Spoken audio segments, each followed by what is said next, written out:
Before you begin, remove the service cover. Removal. Push both arms outward simultaneously to release the memory module to the spring tension position. Grasp the memory module by the edges and pull gently to remove it.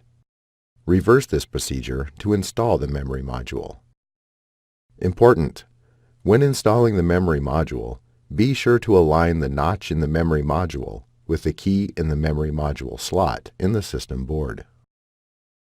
Thanks for watching.